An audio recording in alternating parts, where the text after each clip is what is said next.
Hi guys, it's Lacey from Lacey's Experience, and go ahead and start off by giving me your name and the band name. I'm Dane. Okay. What do you do, Dan? This is Brendan. Oh, wait. This is Mike, and we are Tense Machine. I'm the singer and guitar player. I play Brendan, bass. as you can probably see from the basses in the background, that is our low notes and background harmonies. And I keep going the wrong way. It is where I it's got to flipped. remember Palm Tree. Palm Tree is Mike. High five. Mike is our drummer and also produces the songs. All right, and then your guys said Tense Machine, correct? Yes. I got that right? I'm pronouncing that right? All right. Yeah. Now, if I understand correctly, you guys are former members of, I want to say My Darkest Days and Dead Set Society. Is that correct? Yeah, I was in my This- darkest days. Yeah. Okay. And we were all in Tense Machine Dead- or Dead Set That's together. a society, yeah. All right, and then you want to give me a little info on the inspiration on the band name Tense Machine? Mike, you got to take this one. The quick and easy on it. I thought it'd be cool to have a band called Machine. So when you're looking up band names, you got to do your homework on it. And anyone that knows the background of Dead Set Society knows that we had some awesome times being on tour and charting on the radio, and needing to change our band name. So when we're trying to find a name for this project, Machine's not exactly available. So I started looking for other words that kind of might sound cool with it.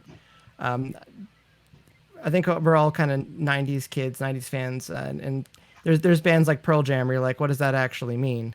And there's probably more backstory to that, but for the most part, it just kind of sounds cool. And I think the quick and easy with 10th Machine, I'm like, that just kind of sounds cool. I think the branding might be good on it. And we had kind of, all three of us too, we kind of had our own take on what it meant to us as well. So I can't remember what my initial take was. I remember I thought I thought you were being so deep and profound. I was like, man, I never think of profound stuff like that. well, And we could, but it's again, it means something to a lot of people. You just kind of said it too. Mhm. So it's pretty much unanimous. You guys sat around and it's like Tense Machine, and everyone's like, I'm all in, let's do it. Pretty much, yeah. Like I think we thought about it. It wasn't like we all jumped up and had like light bulbs shoot out of our Well, we ears kept and working stuff. at But it too. yeah, like we kept throwing stuff in and shortlisting different names. I can't remember. There was a couple really funny ones. I did sell Brendan on a little bit. I like the AI aspect of it, thinking of a tense machine. It's like a machine that can think. It's a machine that's stressed out. You're kind of Yeah. It's like the AI See, thing. the first thing I thought of was like Terminator. That kind of, Yeah, when you hear right. it, it's kind of what pops in your head. We do It is for me. reference Terminator a Well, I lot. think isn't this the year or next year that Skynet's supposed to pop up? That's right. Yes. We might be all safe, huh? Maybe that will save us. Hope I'm wrong. Hope Skynet doesn't show up. Maybe. We heard it here first, okay? Yes. That's right. This will go down in history. Although that's kind of scary because they'll come for us. Well, they might have heard us on. They might have downloaded the podcast and been like, "No, you guys you're cool." You Okay, guys In get that that's it. true. case, Yeah. my name's Yeah. not Lacey. My name's Larry. We're here at on Larry's Experience. Yeah, let's go with that. That'll work for now. So let's talk a little bit about the album Echoes. Some of the tracks I personally was your single, Best Mistake, along with Let Go and Taking You Out. Those were my ones that I personally liked. Let's talk a little bit about the album and some of those tracks, and maybe you guys can tell me each what is your personal favorite and why. Okay. So you said Let It Go, Taking You Out, and Best Mistake. Yes. Let's start with Let It Go because I think that's probably the most interesting of how we came up with the as far as those three tunes. Mike had a riff and a melody line and kind of like some ideas for the chorus, right? If Yeah. I'm remembering correctly. Yeah, I'm trying to remember because there was a batch of demos from like 2014. And there's some guitar stuff and a couple melodies and stuff that were in there, and I always thought there was something in there. And also like that was later on when we were like we'd had most of Echoes kind of put together by that point. We're just kind of filling out the rest of the parking spots. I thought there was something in there, and then, yeah, we just kind of worked on it a little bit and kind of put the rest of the song together because I didn't have any verses. I just kind of had the vocal idea for the chorus. So Well, and I think you had some of the lyrics, didn't you already? Or maybe you came up with the there was lyrics. jumping off points. Yeah, So but the funny story is I it wasn't that I didn't like it. I just didn't like I it had to as much sell as you on it. some of the other tunes that we had that were available for the album. I didn't like it as much as some of them. But Mike kept just saying, he's like, man, just trust me, just trust me. I can see where this is going. And so as we're recording it, I think there was even one point where you were like, dude, if you want, like, I could just record the guitar for this, and then you don't have to worry about it, and you can come in when it's sounding cool. And I was like, no, let's do it. And I will say, like, by the next time that I heard it, because I think I went to go get smokes or something like that, and by the next time I got back, I was like, okay, I think I see where you're going with it now. I see it.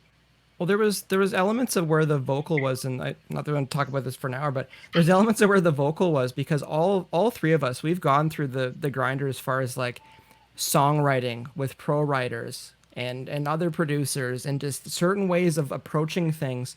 And there were things about the way the vocals were in the chorus and how the key of the song was and how everything was sitting where like I knew what Dane was talking about when he's just like, I'm not sure about the vocal in the chorus. And I'm like, it'll sound cool. Like it's just we're not used to just hopping up an octave and just kind of raising the chorus that way sort of thing and how it's going to get mixed and you try to fix it with harmonies and stuff like that. And then even the first time we played it live in the rehearsal space, like the first time we jammed it out, I was like, okay, this feels pretty good, and I thought it was one of the funner songs to have in the set. That riff slaps live. Yeah, yeah, it slaps. It does. Yeah, it translates. It works. So, yeah, it's funny because we probably not to say we didn't spend that much time working on it, but it's just like you have an idea and you run with it, and not to jump ahead, but it's like the way recording is these days, and especially being a band where everyone's capable of recording.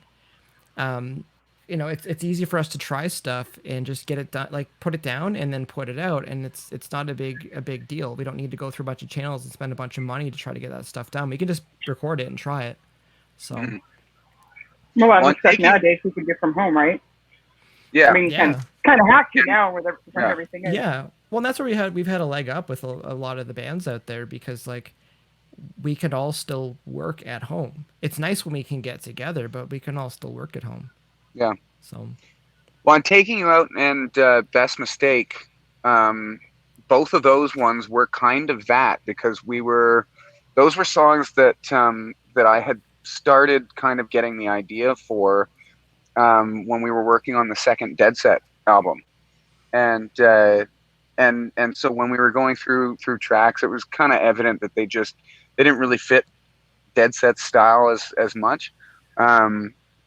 And so, but those ones I had kind of started just sitting, like you said, in a basement, just kind of tracking some guitars and putting down some ideas, and then I sent them to the guys, and then fast forward when we were putting together Tense Machine stuff, that was kind of what it started with was a few songs that were meant for Dead Set, and just never really fit the second album, so they needed to see the light of day. I went the right way. Oh, but no, there we go. Well, the whole album itself is actually really good. I enjoyed it, but if I had my top personal faves, those three are my top. That's awesome. For you guys, if you guys could pick one off there, what would you pick? Brendan? Off your album. I like Taking You Out because of the live. I just think it went over really well live. and we. Yeah, it feels good live. Yeah, there's just something about it. I don't even know why. I just like it. It's probably What's your second pick that's not part of those three? my second pick? Yeah. Oh yeah, that's one of the three. Sorry, I'm really tired right now. I won't throw it I away. didn't even realize. I won't throw it away. That riff also slaps.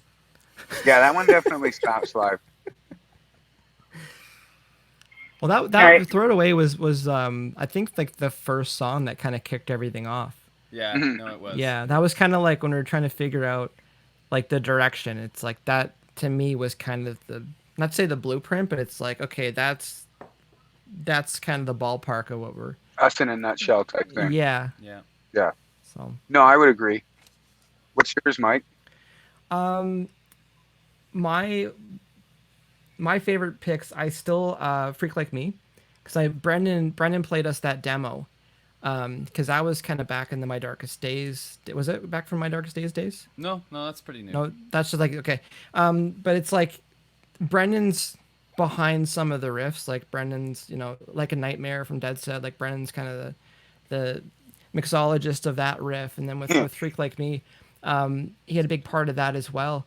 Oh, well, Freak Like Me, it is Brendan. And it's just like when he played us like some of his demos, and like that one for sure stood out. It's like, yeah, like that could have been a Dead Set track, but also like the wheelhouse that we're working within, and with Dane's voice, it's like I could hear Dane singing that as well.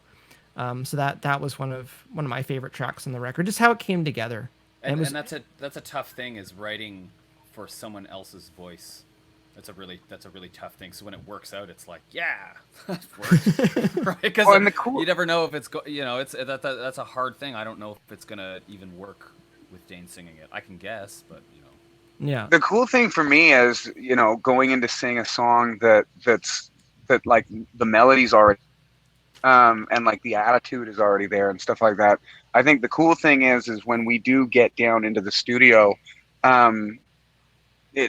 it's never been said like, no, sing that more like the demo. Both of the guys have definitely anytime been like, it's not weird to make it your own. that's the And point.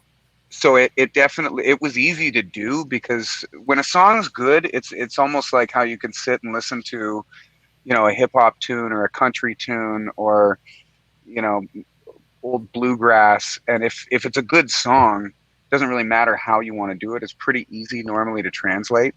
well, that's the thing. It's like with these, like they were demos, and from a producer perspective, it's like demo is the idea.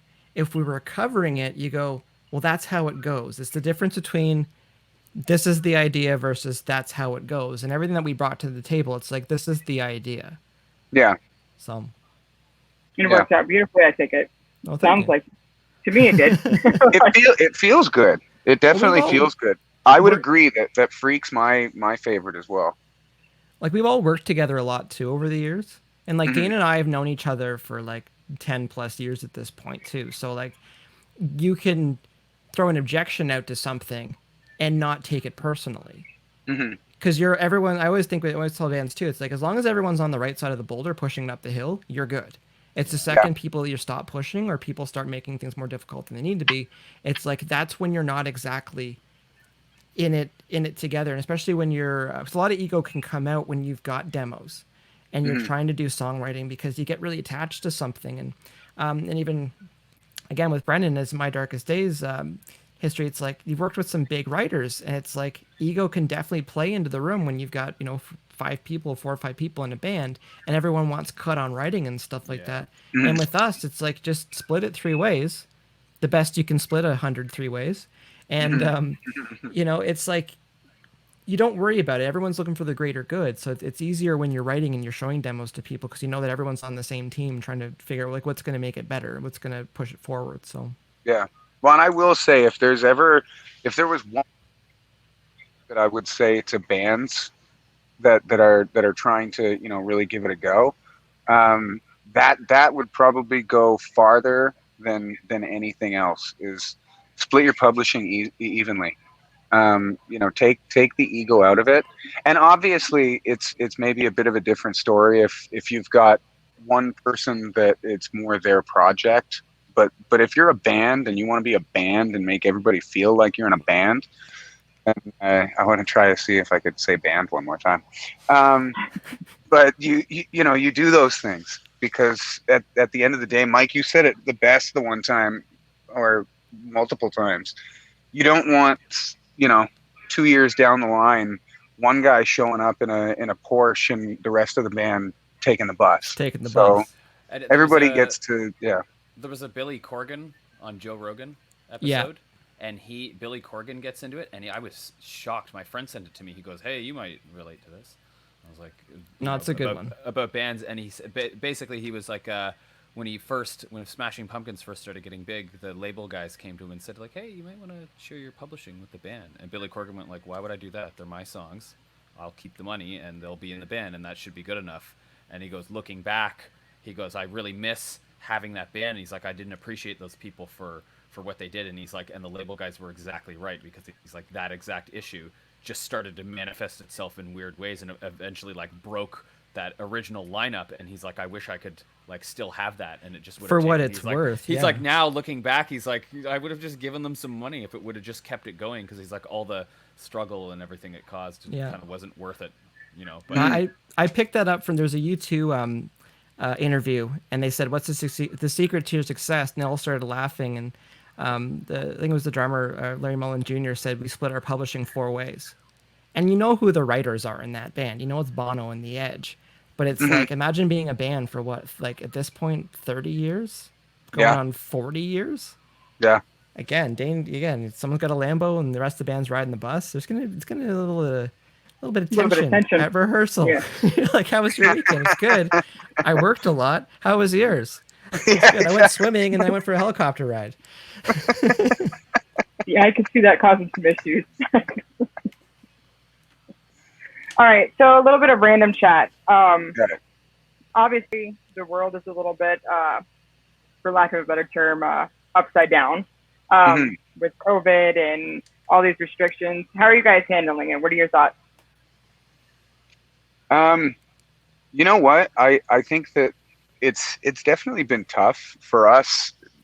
I think the biggest thing is the fact that we can't cross the border. So we hate the fact that that we can't get to a lot of our fan base. But at the same time, it's what we've got to do. Like I think that the guys, Everyone's in the same boat. yeah. Yeah. Yeah. No, it was disappointing because like we got a lot of pieces together, again, being from Toronto, and a lot of our existing fan base is down in the States. We got our visas together, and in January we did a quick run just to kind of, get things going again, and just how we all talked about how quickly things deteriorated in March.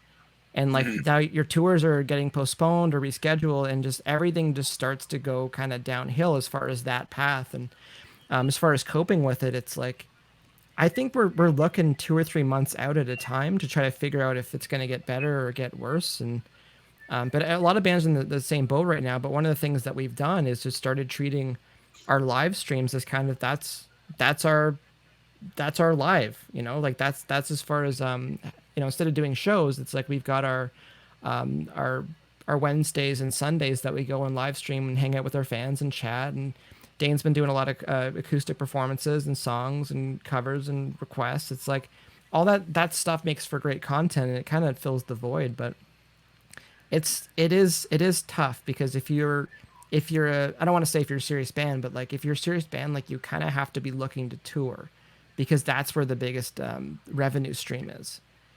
And like when you can't tour, everything else is pointing. Yeah, it's just, it makes it really difficult, because it's, if it can be a profession or it can be a hobby, and we're all pro musicians in multiple forms, and it's like when you can't tour, you just need to look at your other ways that you can move past this. But I just hope it doesn't last like the 2 or 3 years they're saying it might. I hope it doesn't either. Even just the mental thing of like not, we're used to getting in a van or getting on a plane or whatever and going on trips and going to do shows and doing this stuff and like leaving home all the time. So now that's normal. That's normal. So now being home for months straight, I'm going stir crazy. Yeah. Honestly, I'm ready to hop in the van. But like, let's drive to Michigan. Let's drive to. I'm ready. I'm ready for that right now, and we can't. And just I think it's the fact that the border just you can't cross. That's Yeah, come on. that 40-hour drive. What was it? 40 hours to Scottsdale, Arizona. Scottsdale, yeah. That we had to do in like 3 days. no, I think it was 26-hour drive in 2 days. It was like nonstop, and we had van problems. But it's like, dare I say, speaking on behalf of, I would take that in a heartbeat right now. Yeah. 'Cause it's just, Yeah. we all had You don't want to plans. be out there right now. It's like 115, 120 degrees. You'd Oh, gross. Well, we have air conditioning don't. now. But Yeah, that is but the one You know what I beautiful mean? thing. Know what I mean? It's just if we could get concerts back, because also like Lacey, like did you have concert plans this summer? I did, and everything got postponed till 2021. And the only thing that's really sad right now is without concerts, a lot of the local venues that I'm used to going to were looking at shutting down. Yeah. And Yeah. that not only hurts people such as myself, but it also hurts you bands. Like Well, going yeah. to travel, it's less places to go. Yeah, Yeah. it's just everybody. It's just and it sucks because like the music and entertainment industry was the first one to get shut down, and to get dragged through that where it's already got a tight profit margin, like to make things work, or restaurants as well, some of the bars that got the food and stuff.